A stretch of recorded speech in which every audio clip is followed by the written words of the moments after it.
Төв Азийн өндөрлөгт орших Монгол угсаатан нь эрт дээр үеэс мал маллан амьдарч ирсэн нүүдлийн соёл иргэншил дахин давтагдашгүй өвөрмөц байдал өөрийн үндэсний сонгодог урлагийг бий болгон өдөр тутмынхаа хэрэгцээг хангаж ирсэн түүхтэй. Эрс дээрс уур амьсгалтай манай оронд малынхаа түүхий дээр хувцас ба бусад зүйлсийг урлаж ирсэн билээ.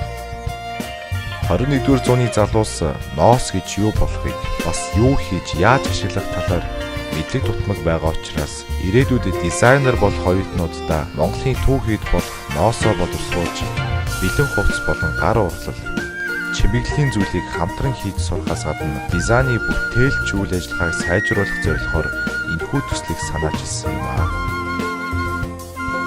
Дизайны сургалтанд бусад мэргэжлээс харьцангуй өөр нөхцөлтэй материалын орчин шаарддаг учраас лабораторийн тоног төхөөрөмж дутагдaltaй байгаа.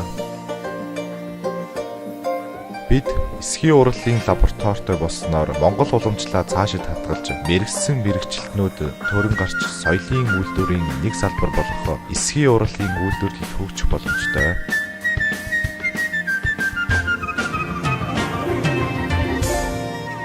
Энэ төсөл нь нийгэмд төдийгүй орчин үеийн залуу дизайнер болон оюутнуудад Монгол онцлогийг харуулсан бүтээгдэхүүн хийж зах зээлийн эргэлтэнд оруулах зэргээр шинэлэг дэвшилтэд сайн төсөл болно.